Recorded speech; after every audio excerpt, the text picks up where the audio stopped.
ನೋಡಿ ಹೋರಾಟ ಅಂಗನವಾಡಿ ಹೋರಾಟ 2020ರಿಂದ ಗ್ರಾಚ್ಯುಟಿ ಗುಜರಾತ್ ಕೋರ್ಟ್ ಆದೇಶ ಮಾಡಿದ್ರು ಕೂಡ ಗ್ರಾಚ್ಯುಟಿ ಹಣ ಬಿಡುಗಡೆ ಮಾಡಿಲ್ಲ. ಅದರ ಜೊತೆಗೆ 3 ಮತ್ತು 4ನೇ ದರ್ಜೆ ಗುಮಾಸ್ತ ಅಂತೇಳಿ ಅಂಗನವಾಡಿ ನೌಕರರಿಗೆ ಮಾಡಬೇಕಾಗಿತ್ತು.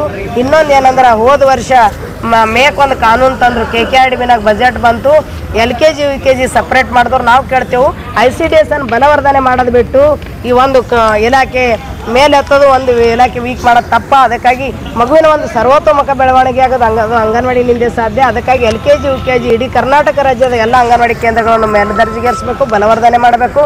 ಮತ್ತು ಸರ್ಕಾರ ಏನು ಹೇಳ್ತು, ಚುನಾವಣೆಗಿಂತ ಮೊದಲು ಕಾಂಗ್ರೆಸ್ ಸರ್ಕಾರ 6ನೇ ಗ್ಯಾರಂಟಿ ಕೊಡ್ತೇವೆ ಅಂದ್ರೆ 6ನೇ ಗ್ಯಾರಂಟಿ ಅಂದ್ರೆ 15,000 ರೂಪಾಯಿ. ನಾವು ಕೇಳ್ತಾ ಇದ್ದೆವು, ನೀವು ಮಾತಿಗೆ ತಪ್ಪಿರಿ, ಅದು ಸರಿ ಅಲ್ಲ. ನಿನ್ನೆ ನೀವು ನಿಮಗೆ ಪಿಂಚಣಿ ಬೇಕಾದ್ರೆ ನೀವು ರಾತೋರಾತ ಅನಧಿಕೃತ ಸಭೆ ಸೇರಿ ನೀವು ತೀರ್ಮಾನ ಮಾಡ್ಕೊಂಡು ಜಾರಿ ಮಾಡ್ಕೋತೀರಿ, ಅದು ಸರಿ ಅಲ್ಲ. ಈ ದೇಶದ ಸಂಪತ್ತು child is nation wealth child reproduction ಮಾಡಿದ್ರೆ ಮಾತ್ರ ನೇಷನ್ ಉಳಿತದ. ಮಗುವಿನ ಪುನರುತ್ಪಾದನೆ ಆಗ್ಬೇಕಂದ್ರೆ ಮಗುವಿಗೆ ಲಾಲನೆ ಪಾಲನೆ ಪೋಷಣೆ ಮಾಡೋಂಥ ವ್ಯವಸ್ಥೆ ಇರಬೇಕು. ಅದಕ್ಕಾಗಿ ಅದಕ್ಕೆ ಹೆಚ್ಚಿನ ಬಜೆಟ್ ಇರಬೇಕು. ಇನ್ನೊಂದು 2018ರಿಂದ ಬಿಡಿಗಾಸು ಕೇಂದ್ರ ಸರ್ಕಾರ ರಾಜ್ಯ ಸರ್ಕಾರ ಮಾಡಲಿಲ್ಲ. ಇದು ತುಂಬ ಖೇದದ. ಫೆಬ್ರವರಿನಲ್ಲಿ ಬಜೆಟ್ ಆಯ್ತು ಕೇಂದ್ರ ಸರ್ಕಾರದ್ದು, ಅವಾಗೂ ಮಾಡಲಿಲ್ಲ.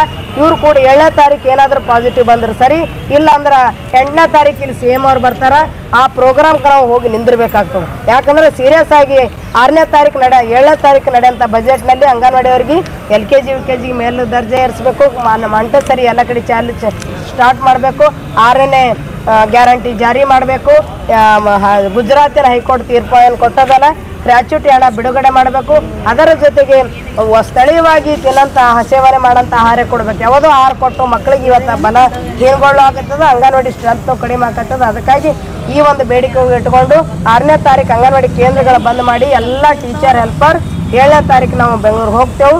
ಅಲ್ಲಿ ಪಾಸಿಟಿವ್ ಉತ್ತಮವಾದ ಅಭಿಪ್ರಾಯ ಸರ್ಕಾರದಿದ್ದರೆ ಸರಿ, ಇಲ್ಲಾಂದ್ರೆ ನಾವು ದೊಡ್ಡ ಹೋರಾಟ ಮಾಡ್ತೇವೆ. ಮುಂದೆ ಆ ಹೋರಾಟ ಬಜೆಟ್ನಲ್ಲಿ ಏನು ತೀರ್ಮಾನ ಆಗ್ತದೋ ಅದ್ರ ಮೇಲೆ ನಾವು ಮುಂದಿನ ಕ್ರಮ ತಗೋತೇವೆ.